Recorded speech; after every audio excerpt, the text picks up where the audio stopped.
As a comedian, I've certainly done hell gigs, and seeing all the footage from that 250th celebration, that's a hell gig, because a hell gig is defined by bad crowd or no crowd, less than optimal circumstances, so performing in the middle of the day outside is not good, and then not getting paid. I'm sure none of those people are getting paid, and if they are, they're not getting paid to the level of the hellness of the gig. I used to be a huge UFC fan. The thing I don't get is not recognizing that the UFC today is not the thing the UFC was even 10 years ago. And that going to a UFC match is not the same as going to Donald Trump's birthday party UFC match. I wouldn't go to a UFC event in Vegas at the UFC places where they do UFC events. But then when you put it at the White House, at Donald Trump's house, there is no way I'm going. Hello and welcome to Obsessed, the podcast. I'm Matt Wilstein from The Daily Beast, and today on the show, we have a comedian, writer, director, author, and activist who also happens to be my East Bay neighbor. He spent 7 seasons as the host of CNN's United Shades of America, and his new podcast and Substack are both called Who's With Me? Kamau Bell, welcome to Obsessed, the podcast. I'm so excited to have you here, especially because this is shaping up to be our big July 4th episode. All right. I feel like you're our perfect guest for that. Let's go, America. The last time we talked, I was looking back, it was just over 2 years ago. So it was like spring of 2024. Biden and Trump were still the candidates in the race. And your take was that America might be fucked either way. So I wanted to check in with you on that. See, how are you feeling about our prospects now that America is 250 years old and here we are? I mean, it's funny. When I think about that podcast, I remember the moment where you're like, would you go on Joe Rogan? And I was like, no. You're like, really? I don't know if that's exactly how it played out, but you sort of were like, you wouldn't go. And I feel like, so I remember like, I stand by that decision I made that has day. panned out. I'm less surprised now by that answer. Yeah. So, I think I always knew that America would be more fucked under Trump. Like, I think I was always clear about that America's, 250 is, it's young in a country, but it's old in a democracy, I guess. I don't know. A thing that's not a democracy that's claimed to be a democracy. It's very clear that whatever America is in 10 years is going to look dramatically different one way or the other. And we're at the point where we all get to decide which side of that we want to be on. And I don't think if we decide that, like, if we think it's still a pendulum that swings back and forth, then it's going to be way worse in 10 years. But if we understand that, like, we're being challenged by history, then it could be better. Yeah, you got to prevent that swing back. Yeah, there's no more like, well, every now and again we have a Republican and a Democrat. It just it's like we're not there anymore, because you don't tend to swing back from authoritarianism as easily as you swing back from Republicans and Democrats. Have you been impressed so far by the way that Trump has brought the country together for the 250th birthday of the country? It's funny. As a comedian, I've certainly done hell gigs, and seeing all the footage from that 250th celebration, that's a hell gig, because a hell gig is defined by bad crowd or no crowd, less than optimal circumstances, so performing in the middle of the day outside is not good, and then not getting paid. I'm sure none of those people are getting paid, and if they are, they're not getting paid to the level of the hellness of the gig. Yeah, I think they were left with only Vanilla Ice, and then Vanilla Ice got rained out. Well, they said he got rained out, but apparently people were like, "There's no rain, though." Maybe he got rained out in the sense that there wasn't enough crowd for him to perform. Yeah, that's tough. That is tough. Well, I have been really loving your new podcast and your Substack. As I said, they're both called Who's With Me. And I think you've managed to get some attention on it already in a couple different ways. So I wanted to kind of talk about some of those, including from The Daily Beast, as you know, for your Nate Bargatze take. You were talking about having to pick a side in this moment. He seemed to pick a side when he went to the UFC fight on the White House lawn, but you were one of the very few comedians to really call it out in any kind of major way. So I'm curious about just why did you want to write that? You wrote a Substack about it, and what went through your head when you saw all that going down?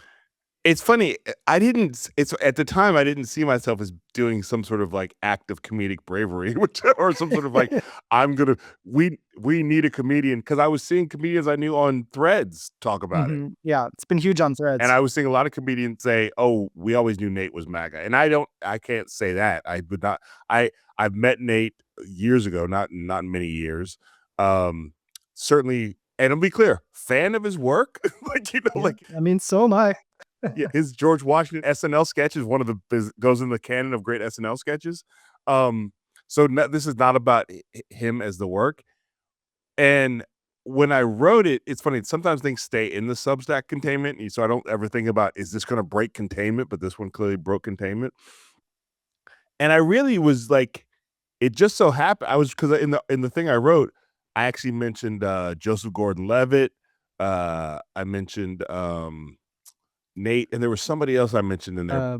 Yeah, Serena Williams' husband, right? Yeah, Who's Alex Ohanian, yeah. yeah. I was really just like, "Hey, guys, you can't do this." Just turns out Nate had the best photo. By Yeah. best photo, I mean the worst photo for the, uh for the algorithm. The photos there were a few photos from that night of him at the White House that did not help his cause. He just looked not the most comfortable, that's all I'll say, and so, and for me, it just seemed like I think with Nate, and again, I'm a fan of his work, for a guy who was talked about wanting to open an amusement park, it just seemed like a poor business decision. Yeah. It is I mean, yeah, he's someone who has pretty, has stayed out of politics for the most part. His comedy has never been about politics. I think he's been very deliberate about it. So while people, I guess, were not surprised, where you could say, okay, he's a Southern comedian and, where he's from, but He's a rich guy, he's a rich white guy, that tends to skew a certain way. yeah, but he has never really, done anything to point in that direction before. So I guess that's why I was surprised, and that's why I think a lot of people were surprised. A lot of people writing, that they're going to be, not going to his shows anymore, or people saying I bought tickets, but now I'm not going to go. And but I don't know how it will affect his bottom line because you can also swing the other way and get some new fans too, which I know some of these happens with some of these people. Yeah, but does Nate wanna be a MAGA comedian? That's a good question, and the problem is that we don't know because he has not said a word about it since this happened. I'll say this, his accountant doesn't want him to be a MAGA comedian. Yeah, you want to be a comedian for everybody. You want yeah, because I don't think that I don't the only person's bottom line that has helped well, it would hurt Nate's bottom line because he's bigger than every MAGA comedian. You know what I mean? Like Mhm. there's nothing he's gonna gain from losing people who are like, I just think that guy's funny. I've talked about this. He's the befuddled dad that you always need in stand-up comedy, the dad who's like, I don't know how to do anything. That character cuts across like race and ethnicity and religion and and socioeconomic background and politics. So why would you suddenly put that in a box? It was years before Tim Allen felt comfortable to be like, by the way, I'm also a super mean Republican. And none of us were surprised, but it took a while. It was like after Home Improvement, I believe. I just to me, just last week I got invited to do a thing uh that wasn't explicitly political. It was just a pride event. And at some point they changed the details and ended up realizing they wanted me to sit across from a Democratic politician. And I was like, no. you know, and that's not even somebody who I have any sort of real beef with, but I was like, I don't want to be in league with politicians just generally. And so I actually called a friend of mine, Nate Green, a great comedian. I was like, is this somebody I should be sitting here? He's like, no. And so for me, I don't know why this is really like, if anything, Nate, this is like me trying to help you. Who are the people around you who are supposed to say, don't do that? Yeah. Whether you're that politically whether that's your politics or not, that's not a good business decision for you, Nate. It doesn't help your brand in any way. Mhm. Even if that's your politics, if you're Nate and you're trying to be like that guy, sort of like Seinfeld took years before he let us know his politics. You know what I mean? Like, if you're trying to be just like somebody for everybody, then that was just a bad business move. Yeah, it was interesting. We did some reporting around it, and it did seem like he had conversations with his team about it ahead of time. They knew that this could be an issue and that it could, affect things and that it could affect his perception. And he just was like, "I'm just such a big UFC fan that I have to go anyway." And that's the part that doesn't quite make sense to me. I used to be a huge UFC fan, so I relate to the fact that like this is a thing that I loved. And there's a version of this where I might have felt like, "Oh, I should go." the thing I don't get is not recognizing that the UFC today is not the thing the UFC was even like 10 years ago. Mhm. Yeah, and that going to a UFC match is not the same as going to Donald Trump's birthday party UFC match. Yeah, I think like I wouldn't go me personally, I wouldn't go to a UFC event in Vegas at the UFC places where they do UFC events. So that's one. Um uh so but then when you put it at the White House, at Donald Trump's house, there is no way I'm going. Mhm. Throughout the history of the White House, going to the White House is a political decision. But now it is not only a political decision, but it is a caustic and toxic decision based on what this administration is doing. Yeah, it did make me wonder if there are other secret MAGA comedians out there who we just don't know about. I mean, because that it if Nate is that as in his politics, like who else is out there? I mean, for years, I would say a lot like there was this idea that like comedians were generally left leaning. And I was like, no, it's just the left leaning ones are the ones who talk about it because left leaning is a is a funnier is like a you can be a comedian and be on the left, and that's a funny comedy position because you're sort of always punching up.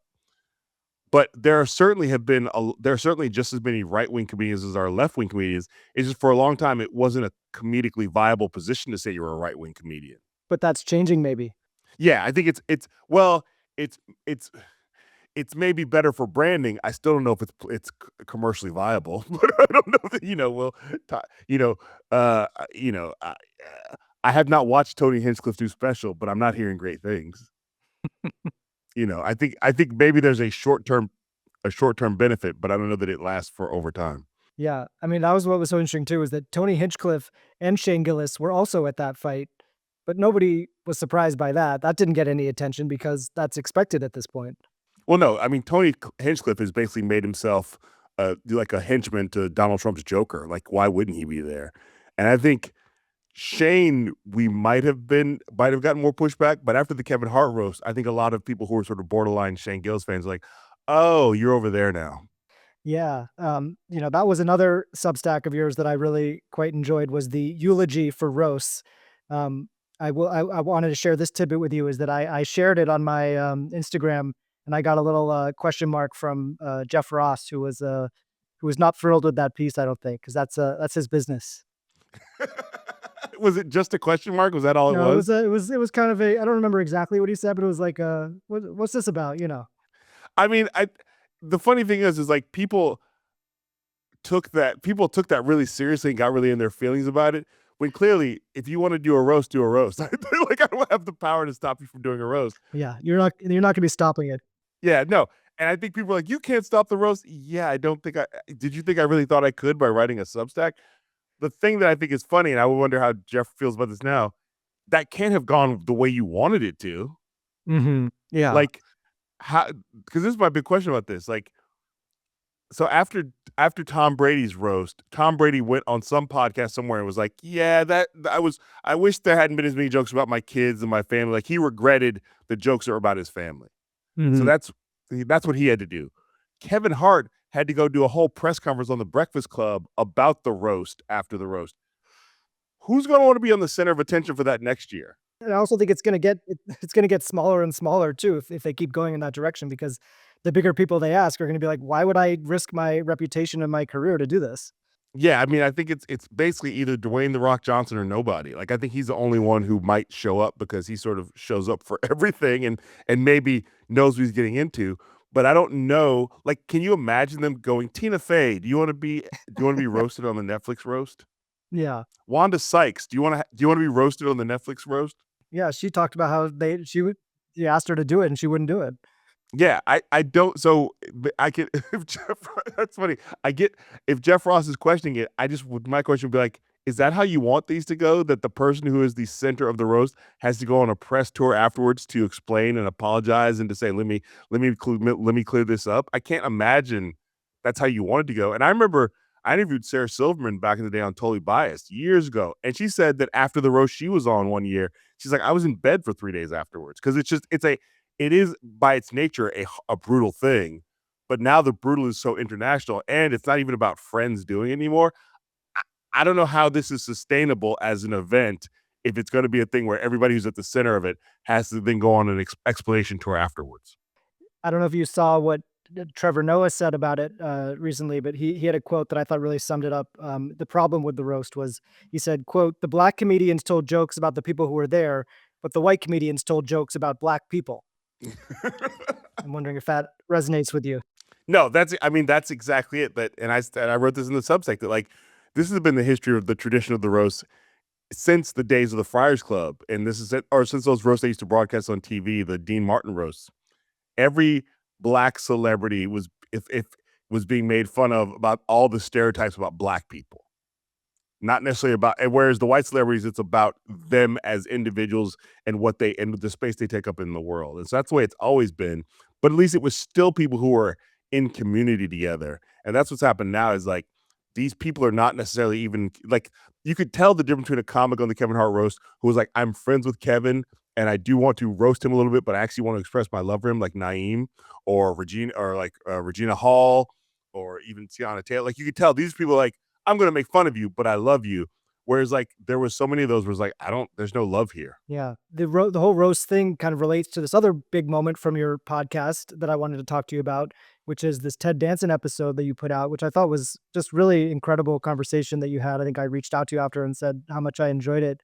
Um, Yeah. it seems like you're trying to have these really honest conversations on this new podcast, and that was one that really hit the mark, I think, and made a lot of headlines as well. Um, can you just talk about why you wanted to have him on, and did you talk ahead of time that you wanted to have that deep conversation about his blackface incident at a roast many years ago, or how did that come together? So it's all started because he had me on his podcast where everybody knows your name.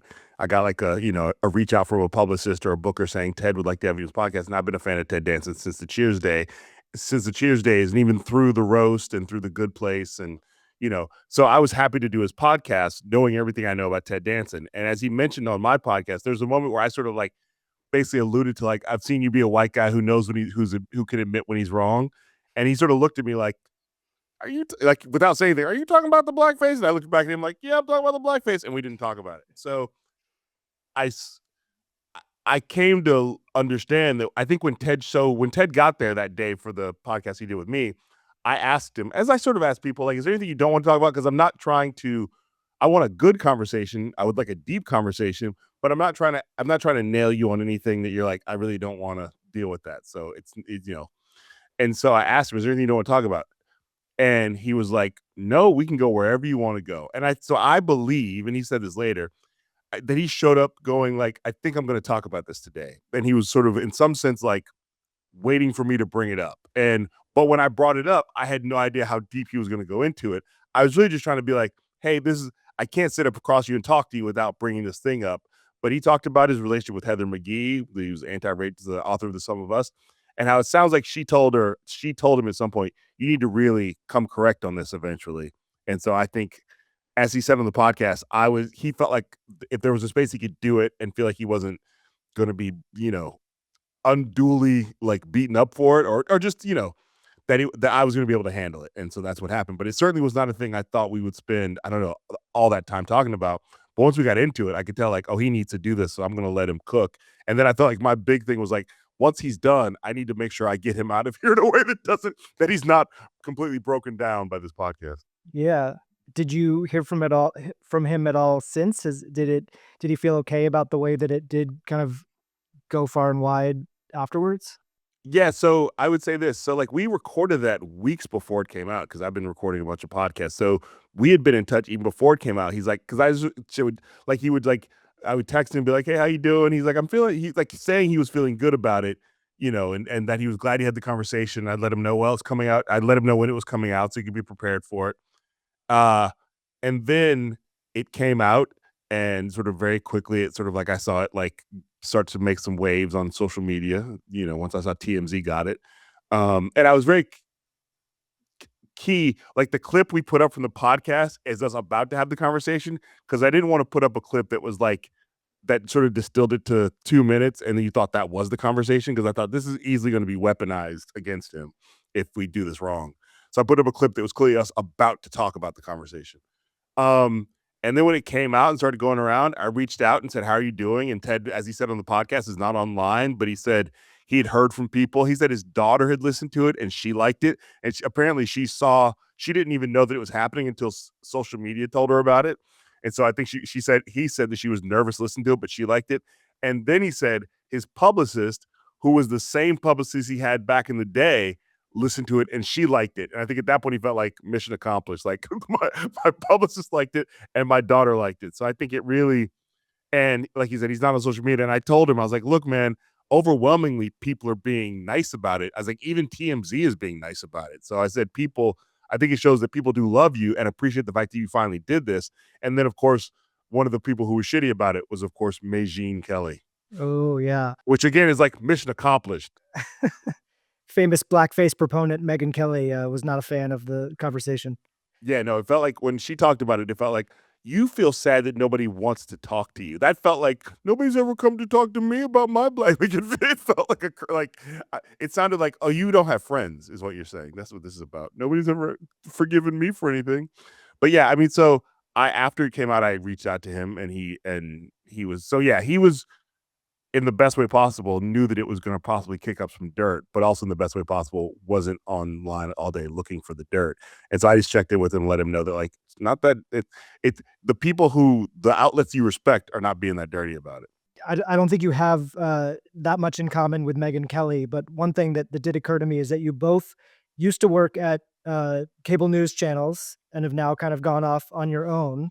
And I'm curious what it's been like for you to leave CNN behind, have this more independent career where you're doing your podcast and your Substack without a big media organization behind you. What has that been like? Because I'm sure there are pros and cons to it. I mean, in some sense, it felt like I really sort of started to understand it when I was like, oh, this is what I was doing before CNN, but now I have a bigger platform to do it from. Like before I was at CNN, I was booking my own like solo show, the Kamau Bell Curve, ending racism about an hour. I was booking stand up whenever I could get it.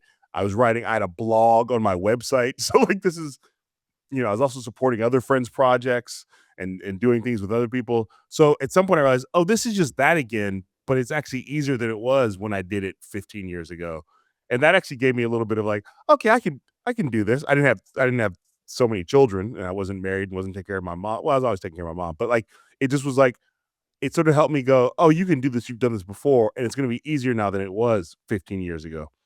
Uh, but yeah, it certainly means there was a time where I had like a staff of people who were around me helping me do things, and now it is me. So like I as an only child, it feels very natural to be a one man band, but it certainly means you have to be very careful about where you put your energy and your time because it's easy to put your energy and time into things that aren't fruitful and then look up and be like, man, I could have put this somewhere else. So that's the big challenge is making sure I'm invested in things that even if they don't pay off financially right away, that I like, is this a thing I want to spend my time in? Yes or no? And things that I'm not, I've certainly cut down some other commitments where I feel like I just don't have the space and the bandwidth to do these things, like to sort of be involved in things the way I used to be.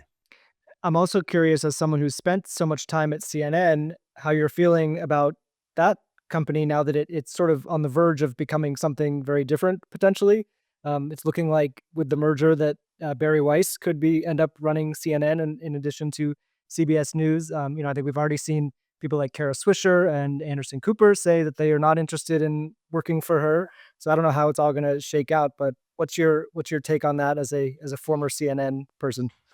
I mean, so there's still people there who I know, like a lot of the on-air people I know who were there before I got there, and then my boss, Amy Antelis, is still there, and I just feel bad for them. Like, I just feel like because on a very basic level, I was at CNN was like a more left-leaning progressive voice than they normally have on that channel. But on a very basic level, the people who work there on camera, the vast majority of them, just want to tell you what's happening and give you the facts about what's happening. Now they certainly have opinion in there, but I do think that there are a lot of good, decent people who work there whose jobs are going to be made harder by Barry Weiss. Because let's be clear, they're not giving Barry Weiss that job because she's done such a good job at CBS News. That's what's confusing to me. It's like, How could someone see what's happened at CBS News so far in 60 Minutes and say, "I think she needs more responsibility. I think let's give her CNN too." Yeah, I mean, there's all this evidence that I've seen because I follow all this stuff like it's sports, but like heard the damage she's done to CBS News, and then the damage that CBS has done by canceling Colbert and giving it to Byron Allen has hurt the morning show because people there's certain like it's this funny thing that people just leave their TVs on. Whatever they turn off at night is what they turn on in the morning. People who still have TVs like that, and now they're not watching Colbert at night, and they're not watching Comics Unleashed. So by the time the morning comes along, their TVs are not up the CBS morning show, and the morning show is supposed to be the moneymaker. So Barry Weiss and people who run CBS have actually hurt their money making show. And that's how you know this isn't even about money, it's about power. And if they have enough power, they'll just steal the money. So I feel Yeah. bad for CNN because there's been a lot of changes at that network since I left, there's been like two different people leading that network. And the thing that I know about the network, the reason why the network was relevant for because the period of time I was there was about 8 years that CNN was the CNN that people sort of miss. And that was the Bourdain CNN. That was when I was there. Lisa Ling, Morgan Spurlock was there. There was like this sort of like where these people, we all went in there and made our sort of episodic docu-series that gave the network relevance outside of breaking news. And while there are still like I know that Craig Ferguson has a show there now, there was like an ecosystem there that it felt like you were at a cool spot for a while that is not just not there anymore. And I don't believe that Barry Weiss is going to get that back. If anything, she'll probably bring in Ben Shapiro to do his docu series, which I'd love to see it. So I would in a very Schadenfreude way. But yeah, like there's so you at the very least people the reason why CNN was on everywhere is because people like in doctors' offices and at airports and at the gas station or wherever was because people just generally could trust it as like this is what is happening right now. And Barry Weiss does not restore more trust to that. It takes trust away. So I feel bad for people who still work there. And I certainly every now and again, fans of mine are like, "Could you go back to CNN and do that?" Barry Weiss takes over means that chance, which was already small, is now absolutely dead. So before we get out of here, I want to run through some sort of bigger picture questions. Starting with, what would you go back and tell yourself when you were just starting out as a comedian, performing? What do you wish you had known when you started? That it's more on you than you can ever believe. Like it's not like don't spend time in the back of a comedy club waiting for showbiz to come get you. The earlier you can start doing it yourself and building your own build the airplane while it's in the air, the better you're going to be, the faster you're going to move forward and get to where you want to be, even if it's not where you think you want to go. How has your relationship with ambition changed since those very early days, do you think? So much of my ambition is tied into feeding and providing for my family, which includes my wife, my three kids, and my mom. Like, if I was a single person, I may have been able to retire after CNN. Like, I may have been able to be like, I made enough money on that I can just scale back my life, move to a one room apartment, and sort of studio apartment and do that.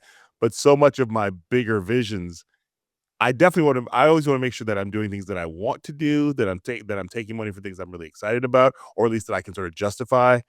But it's all tied into like providing for my family. It's not really tied into my own personal ego anymore. Is there something surprising that people either recognize you from or want to talk to you about when you get stopped by people who recognize you? I mean, I'd say the favorite thing that people recognize me for now that I feel really excited about is Celebrity Jeopardy. Like Oh that's yeah. like after I won, I was in Oakland, standing outside a restaurant, and a little boy who clearly just come from playing little league baseball was like, "Oh my god!" And I was looking behind me like, "What is he talking about?" You were on Celebrity Jeopardy. So Celebrity Jeopardy has opened up a whole new demographic of people to me that were not available before, just by who that audience calls it, by who watches Jeopardy. So I think when people recognize me for Celebrity Jeopardy, they also think it's cool because it means you're smart, which and I again, smart for a celebrity, which is like strong for a 2-year-old. But I think it's cool that like a part of my legacy is tied into being smart That's good. and having been tested for my smartness. What was the coolest thing or the sort of the thing that surprised you most about being on Celebrity Jeopardy? That so much of like what I've learned as a performer applied, like when I'm on stage doing stand up or if I'm working, the more I'm sort of just like of no mind and sort of zen about it, the better it can be. Like on Jeopardy, you need to really go like zen because the categories change so much and the things, and you need to that you need to just sort of like you can't be tied to the result. It's very good for practicing like a state of zen no mind. Like if you when I was doing well on Jeopardy, it's because I was not like trying to win. It's because I was just like waiting for the question to pop. Okay, I know that. I think just sort of really and that's works best when I'm on stage with stand up too. When I'm not like trying to be funny, when I'm just like finding the thing that athletes call the zone. That is very similar to that when you're on Celebrity Jeopardy. The other thing, because I did Tournament of Champions, which you do when you win Celebrity Jeopardy, and so I was up against regular Jeopardy questions, like against regular Jeopardy champions, and those questions, some of them, I couldn't even tell you what they were asking. They were so hard. But I would turn to the people who were to the left, the contestants left to right of me, and I could smell their nervousness. And I was like, oh, they're battling with I'm nervous being on camera in a way that I'm not. I'm just battling against the fact I don't know any of this shit. So it's true that they dumb down the questions for Celebrity Jeopardy. Well, let's be clear. I want to be very clear because I think on Celebrity Jeopardy, it's a primetime show. They actually do want the celebrities to be entertaining. So part of it is the game, but part of it is like getting to see Steven Weber like to sort of be funny. You know what I mean? So like if the questions were too hard, we would not be able to be as entertaining as we are on Celebrity Jeopardy. So yes, but the questions are they I would say they're like level 1 they're like level 1 Jeopardy questions instead of level 10 like you get on regular Jeopardy. When you look back on your career, is there something that you said no to at the time that you wish you could go back and say yes to? I said no to so many. I mean, not that I had a lot, but I just was like, really was very like, I don't want to do that. I just wish I'd said yes to my own creative ambitions earlier. I just wish I'd been like if I'd started I could have started the bell curve 10 years earlier, but I just didn't think I was supposed to do that or didn't know. I just wish I'd said yes to myself. I'm trying to think of outside things. Like I never was asked to audition for anything that I was like, that I said no to. Like, people were often like, you should have been on the Daily Show. They literally never called. Like, you know what I mean? So like I've had lots of friends on the Daily Show. They never called. You should have been on SNL. I never was in a position to audition for that. So I'm trying to think of like things I should have said yes to. No, it's hard to, no, I really just, like I said, when I look back, it's about, I should have said yes to myself sooner. Hmm. Oh no, here we go. Here we go. I got it. I got it. This is actually, I'm trying, because I was trying like, what is it? So when I was I was a young comedian based on how I am now. My first week featuring in a comedy club was in that San Francisco Punchline, and I was featuring for Mitch Hedberg. Mitch Hedberg, as we know, legend, and was a living legend. Like everybody knew he was a legend when he was alive.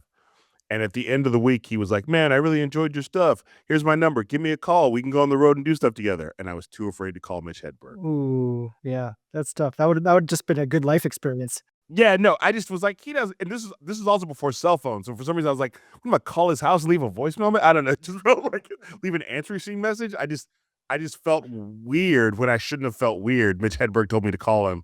I should have called him. My flip side question is there anything that you said yes to at the time that you now kind of wish you could go back and say no to? 5 days a week of totally biased on the FXX network. Oh, doing it as opposed to a once a week? Yeah, once a week. I think if we were doing once a week, we might still be on the air. I might have figured out how to do once a week, but as I was trying to figure out how to do once a week, we went to 5 days a week, and that was never a good idea. I think they would change that too. Yeah. I mean, you've done so much between that was a late night show. You've done the travel show, kind of United Shades. Is there something that's on your career bucket list, like something that you really want to do that you just haven't gotten the chance to do? You've directed documentaries, which are fantastic, which we haven't talked about. Is there like a category of thing? I would like to direct like a proper like a narrative feature film. I like to write and direct a narrative feature film. I don't really have acting ambitions, so I don't need to be in it, but I would like to direct a narrative feature. I have ideas for films that I think about, like, but it's about where you put your energy and time, and right now it just wouldn't make sense for me to put my energy and time into that. But yeah. I've been asking guests this question. They say you should never meet your heroes, and I'm looking for a story that either proves that right or wrong. I was thinking of one for you. You can tell me anything you want, but I did see you met Robert De Niro recently, and that seemed like that was a unique experience. I mean, it's funny because that's like not a thing that was even on my bucket list because I just didn't imagine like why would I ever be in the position to meet Robert De Niro again because I'm not in the acting world and he's certainly not a guy who's popping up on podcasts or at comedy clubs. Not since the king of comedy. So when I meet people like that, I'm very aware of like, don't even expect them to even look you in the eye. You know what I mean? Like I met Robert De Niro in the at a private dinner at the Tribeca Film Festival where it's like a room full of A-list celebrities, and one of the people from the Tribeca Film Festival was like, "Do you want to meet Bob?" And I was kind of like, "Do I have to?" I mean, not that I didn't want to, but I just didn't want to like make. I don't want anybody to think that I'm like trying to be the guy who like, wants to meet everybody. I'm not trying to be kind of get a selfie guy until I know you. Then I want a selfie. But yeah, so when I met him, he looked at me, looked me in the face, said, "Nice to meet you." I got no sense that he knew who I was, but I didn't expect him to know who I was. But the cool thing was, then I got called back next year to interview him and Martin Scorsese for Casino, and then that went well, and they called me back to interview them for Taxi Driver. And when I saw him this year, Taxi Driver, it was like the first time I felt Robert De Niro look at me like, "Hey," like, like the way that he would have looked at Henry Hill as a character in Goodfellas, like, "Hey, it's that young guy who's doing some good things." So that was a good moment to have Robert De Niro walk past me and look at me with a like, "Oh, I like when that guy's around." So yeah. Any other heroes that you've met that either went really well or really poorly? I'm trying to think really poorly. Because I've been in like around, I think it's when you're a stand-up comedian, you sort of very early on learn to stay out of the famous person's green room. And so I think that means that like you learn, don't expect, and you also work with famous people, and by the third night, you sort of they just become regular people. So I think with I've always tried not to have high expectations of people. So when I meet people, I tend to have super low expectations, so it gets very easy for them to surpass them. I got invited to the AFI tribute to Denzel Washington years ago because of my Denzel Washington podcast. And my wife insisted that I go meet Denzel Washington during a break in the show. He was sitting at his table surrounded by his family and Spike Lee. And my wife's like, "You have to meet him because you're here." And I was like, "I don't want to. This is weird." But she made me get out of my chair and walk me over. And I walked up, said awkwardly said hello to Spike Lee, who I know a little tiny bit, and walked up behind him. And this journalist who knew me and knew my podcast, like, "I'll introduce you to him. I know, I'll introduce you to him." And so I saw her lean over to like W. Kamau Bell. And he sort of looked behind him and looked at me and he smiled and he stood up and he goes, "I love you, nigga."